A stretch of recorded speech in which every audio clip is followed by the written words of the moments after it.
Let's take a look under the hood of Photoshop by setting some preferences. On the Mac platform, preferences are under your Application menu, which in this case is Photoshop, and Preferences. On Windows, it's under Edit and at the bottom, Preferences. So if I choose General, in the General Preferences, there is one or two handy settings I might recommend you turn on. The first one is Zoom with Scroll Wheel.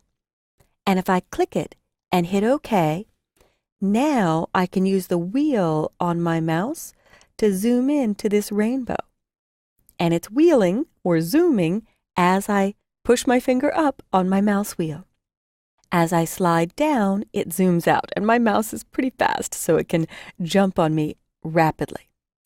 The issue this might create for people is I can't use my wheel to go up or down in the image anymore, only in or out.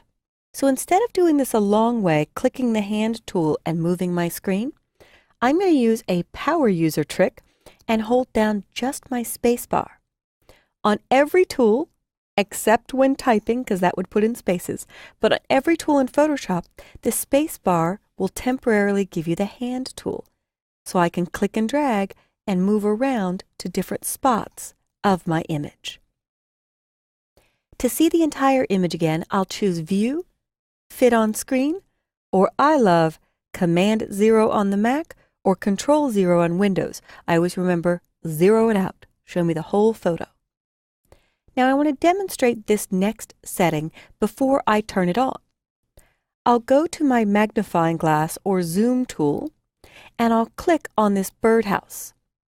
And if I click once or twice, now I want to zoom in more and clicking is getting tiresome, so I'll hit Command plus 3 times, or on Windows, Control plus 3 times.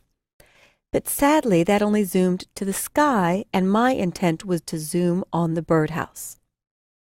Let's go to View and Fit on Screen, and I'll show you how to make the zoom more intelligent if you like those shortcuts. Back to Edit Preferences General on Windows and Photoshop Preferences General on the Mac. And I'll turn off Zoom with Scroll Wheel because it doesn't quite feel natural enough to me. But I'll turn on Zoomed First Clicked Point to Center. I really wish this said first because that's exactly what it's doing. But it's a great setting. When I turn on Zoom Clicked Point to Center and click OK, the first time I click on this birdhouse, it centers it in my window. So now if I were to use View Zoom In, or my shortcuts, Command plus or Control plus to zoom in, it knows that I want to zoom to the birdhouse. So very fast and efficient. And I will fit on screen and go to the next category of preferences that I might be likely to change. Again on Windows, it's Edit, Preferences, and Interface. On the Mac, Photoshop, Preferences, Interface. And in the interface settings, a few versions ago, Photoshop switched to a darker color theme. Does anybody know what is the ideal background color for viewing images? And I'll pause like I'm a cartoon character waiting for you to give me the right answer. There are two. The first correct answer is black because it gives a nice, sharp, stark background to view it on. But not every photo you hold will be viewed on a black background. So neutral gray is actually the preferred color space, a 50% gray for color correction experts, people who do color correction for a living. They actually work in a dark room. There are no windows. There are no lights. They can't wear any color but black because the colors of their clothing can interfere with their judgments when making color correction. Now, barring all of that, I tend to like to work in a bright, happy workspace. So in InDesign and Illustrator, I immediately go to the lightest setting for interface. And if I click OK, you'll see all the panels and tools get this nice light gray, maybe around a 10 or 20% gray. However, that isn't the best contrast for photos, so Photoshop is the one application where I will go back to Preferences and Interface and leave it on this neutral gray. It's ideal and it's recommended. Now the last setting that I may have you change is the user interface font size. UI is user interface. If I take a look at this, small is for all of the text that Photoshop is displaying to you. So for example, I'm on the eyedropper tool and sample size, that text. If I'm on a very large monitor, at home I run a 30-inch monitor, and my screen resolution is 1900 by 1600, making all of the type very tiny for me. So I often like the medium or large UI or user interface.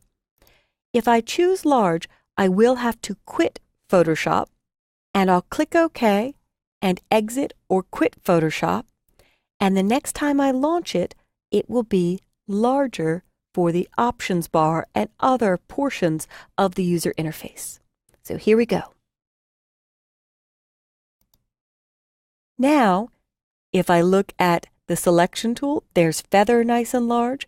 If I go back to the eyedropper tool, much bigger, the sample size of point sample.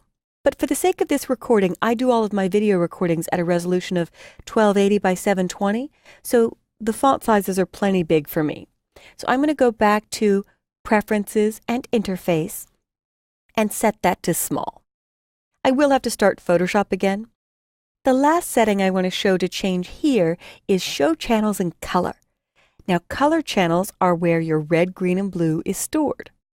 If that's on and I click OK, and I open my recent file of Klamath Falls through File, Open Recent, and take a look at my Channels panel, I can click on red, it's in red.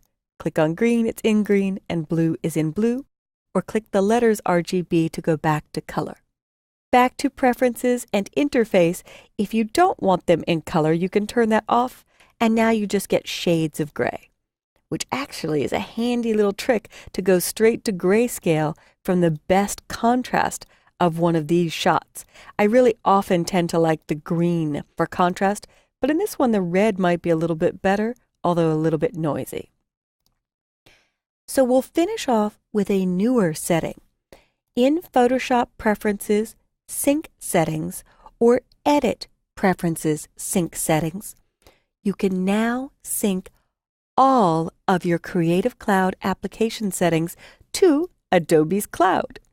So if I were to log on as myself, training at onlineinstruct.com, or insert your username here, it will save all the preferences I change, swatches, styles, actions, everything that you see here. And if you're on a machine that isn't logged on as you, it'll tell you there's a conflict. The setting on this machine isn't the one on the cloud. Would you like to use the one on the cloud, or would you like to keep the one on the new local machine you're running? So this is just my first intro to the preferences of Photoshop. I will cover other preferences off and on as they're appropriate for the topic I'm talking about. But for now, you've seen General, Interface, and the newer Sync settings to the Adobe Creative Cloud. I will click OK, and now Photoshop will behave better with ideal settings for me.